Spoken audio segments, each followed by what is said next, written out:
Okay. All right. All right. Late registration, additional thoughts. Kind of a lot to unpack, surprisingly. Initially, a couple days ago, after hearing the album for the first time, my initial reaction, I really enjoyed it. I enjoyed it so much so that I thought, I don't even know if I'm going to listen to it that much because it's clearly a great album. But I pushed back against that idea. A part of me was thinking, oh, you're just being lazy. And a part of me was thinking, oh, how can you talk about something that's clearly good and give additional thoughts on it when people already love it? But there was just something in the back of my head that said, no, keep listening. Just keep listening. Even though you'll enjoy it, there's nothing really to like soak in on that level in terms of enjoyment. Just keep going. And I'm glad I did. Because this album, for me, has unlocked some minor ideas in helping to dispel some of the misconceptions that I've always held against hip-hop. So just going through the album real quick, I'll just kind of go through the tracks. The first couple tracks are so great. Heard 'Em Say has that awesome, playful piano bit that's going on. And I can't recall right now if it's Heard 'Em Say or Touch the Sky, where he's talking about kind of struggling and how him and his girlfriend went to KFC and shared the buffet, and how he's freaking out with all this doubt because how can these other guys be so much better than me? Clearly kind of in the end phases of, I guess it would be College Dropout, where he hasn't quite made it big yet, and he's still trying to figure out why he hasn't made it big yet because he's years ahead of art in terms of hip hop. But that first track, that playful piano, it really sets the tone for the whole album, in my opinion. And then you jump right into Touch the Sky, which is just this awesome, wonderful sound. There was a guy that left a comment, I can't remember where, saying how this is why he enjoys hip hop so much, because it just makes you feel fly. I think I had mentioned in the reaction video how I don't consider myself to be fly, but that song made me feel that way. And it does. There's just something about that music where you just want to put your hands up into the air and just, it's almost like a rejoice. Not quite a rejoice, I guess, but there's just this feeling of, I don't know, the weight comes off your shoulders and you're just like, yeah, in that moment, you're just enjoying the shit out of yourself because of that sound. Great track. Touch the Sky is a great track. Gold Digger is obviously very popular, almost 700 million listens, which is an incredible feat.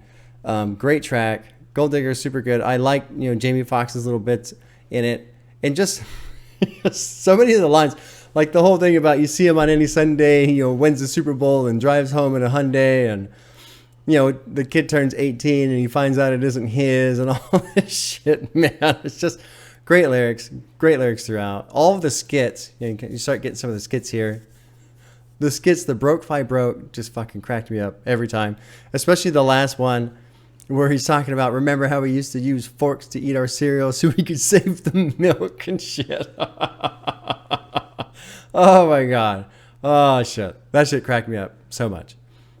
Drive Slow and Way Home are great tracks. Both have these cool tones. Drive Slow kind of slows it down, and then My Way Home, I really like just kind of the lower, it almost has like this 70s, 80s vibe to it. I just keep picturing some guy driving his old style Cadillac, the one with the steering wheels where it's got like all the like the finger notches in it. He's just driving through kind of like a suburban setting and it's run down and he's not happy and just trying to get the hell out of town. And My Way Home has a really cool vibe. Crack music, I enjoy a lot lyrically. I think the lyrics are fucking awesome, especially this whole concept of, our people were torn down by this crack epidemic. And so we've created a new epidemic of crack music, and we've gotten all the people hooked on that. So we're going to get all of our money back, and everything that we lost and that was stolen, we're going to get it back through crack music. I like that. The only problem I have with that track is, this is something I still personally struggle with, is the whole, N word. I understand it's ending in GGA, but they really throw it out there, and when it's so prominent like that, it's still something that I just don't click with yet. That's my own personal thing. It's not, it's not like it's bad or I'm criticizing anybody for doing that. I think it's just more of a cultural thing that I don't understand, and that's fine. But when I think of crack music and how they use that word versus gold digger is fantastic. You know, I ain't saying she's a gold digger, but she ain't playing with no broke. And so it folds so well into the song, where on crack music, it's much more, it's almost abrasive. It's in your face. But I think that's the point of the song. I mean, the song itself is very in your face and fuck you, we're going to take this stuff back because you guys screwed us over so bad. So, you know, that's just that. Roses is a beautiful song. I love that really simple little like wooden beat that kind of exists off to the side of that song. It was really impressive to me how such a simple sound could add so much to a track. Yeah, that one was good. And then that one was good too, because Kanye is really just kind of reflecting on this experience about being in the hospital and feeling like the staff isn't responding the way that they should, and you know he wants to get more help for his grandma, and they're talking about him signing T-shirts and shit like that. It's just kind of interesting. Bring Me Down's a good track. Addiction. Okay, Addiction. This is one of my favorites to dive into because I am still very much feeling like Addiction is a precursor to Hold My Liquor. And what's really interesting to me about Addiction in that track is he talks about the three things that he's afflicted by, which is women, money, and weed.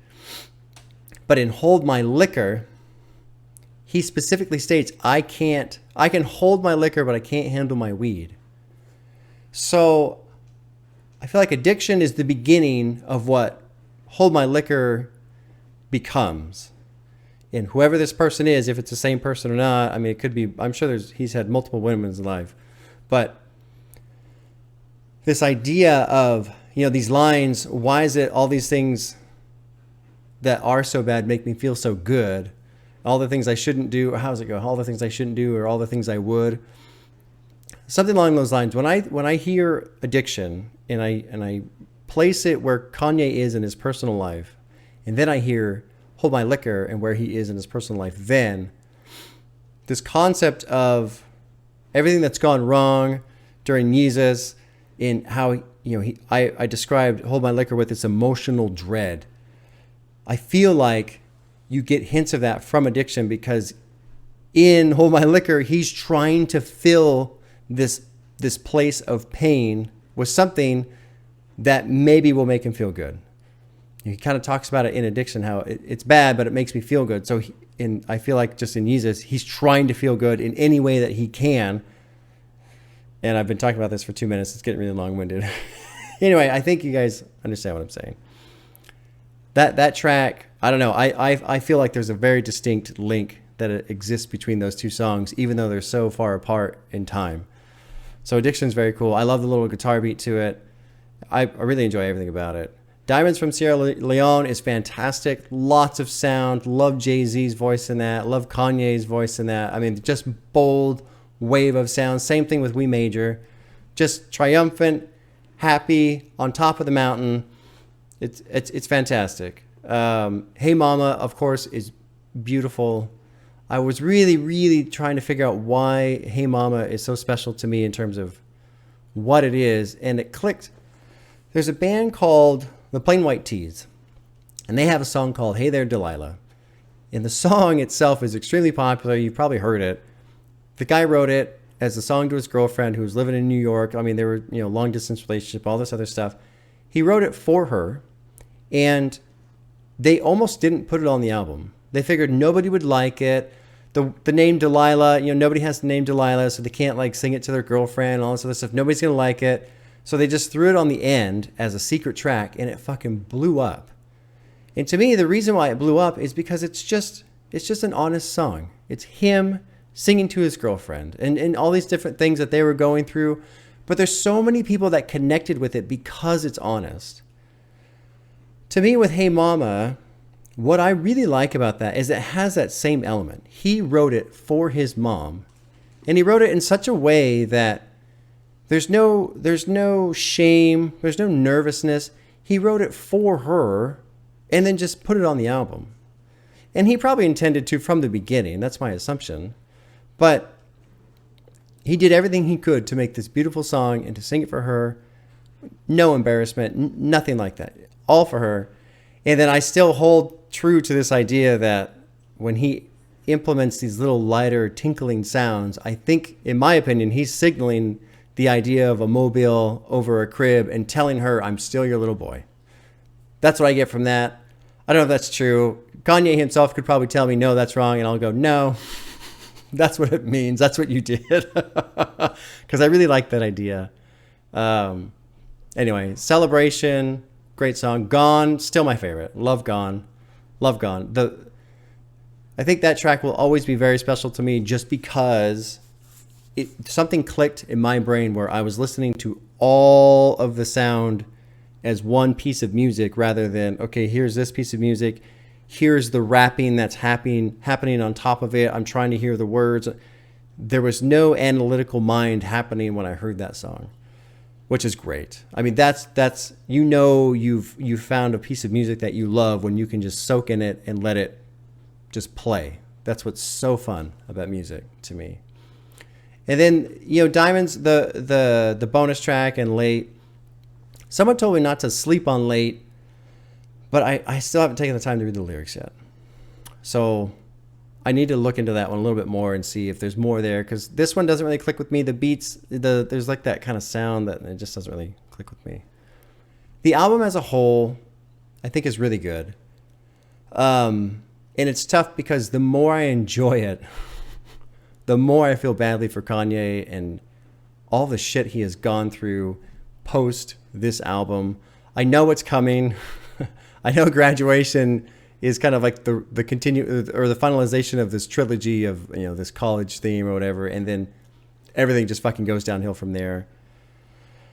And it's tough because I hear this album and I hear a person who is so happy and so triumphant and has made it. Somebody who's been working hard and working hard and working hard and has finally made it. He's gotten through all the doubt bullshit. This one, compared to College Dropout, he's got a lot more room. He's just doing his thing, rather in College Dropout. I really felt like it was kind of safe, maybe restricted in what was going on because they didn't really know how well it was going to be received. But this one, yeah, all the restrictions are off. He can do whatever he wants, and it's fantastic. It's a fantastic album.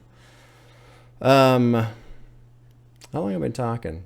13 fucking minutes. I bet 6 of it was about addiction. Anyway, great album. Great album. Easy to enjoy, easy to listen to. But it does kind of bum me out. A couple people have said, yeah, it's bittersweet. It is bittersweet, man. I wish I could just take Kanye and just slide him back in time and stick him here. And just leave him here. Right here. Oh, well. Anyway, there you go. Here's my additional thoughts. Late Registration. The next album reaction will be Frank Ocean, Blonde. I'm looking forward to that. I won't talk about it now. I'll talk about it on Friday with some of the things that are going on in my head with that one. And, yeah. I did forget one thing. With this album and its sound and everything that Kanye does here, it helped me to dispel a misconception that I've always had about hip-hop, and something that's always kind of bothered me a little bit, because before, when I wouldn't really listen to hip-hop, I would just kind of have an opinion about hip-hop. I always felt like with the lyrics and what these guys were talking about was, I'm so good at this, I'm so good at that, I'm the best rapper, I've got all the best cars and the nice clothes, and it was just like this weird level of bragging that I never really understood. But with this album, even though it might seem like that on the surface, and I mean, Kanye's got all these great lyrics, and so he's doing his thing. To me, it didn't really seem like bragging. It just felt like relief. Like all of the weight is finally off of my shoulders, and now I can just celebrate and be happy. And I'm going to celebrate the things I've accomplished. And so listening to this again really helped kind of discern these two ideas of bragging versus I finally fucking made it. And now I'm going to celebrate, just like somebody who goes out and wins a race and they spray the champagne all over the place. They're not spraying the champagne to say, ha, ha, ha, look at me, I have champagne. They're fucking celebrating. They're having fun because they won. They finally got on top of the podium. They won. I think the same kind of thing's happening here. And I imagine with other songs or albums that I've heard and not really understood, probably the same thing there as well. Some of these guys go through so much bullshit, so much bullshit to finally make it. And of course, if you're going to go through so much bullshit and you finally make it, you got to blow off some steam, you got to have some fun, you got to celebrate. And this album really is a celebration. It's a celebration. And you can hear it in the sound.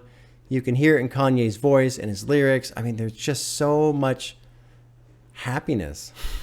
Really. And again, now I'm just repeating myself. That's why it's bittersweet, because he's so happy here and it takes a turn. And there you go. Anyway, I wanted to add that in. I felt that was important. And yeah, we'll see you guys on Friday.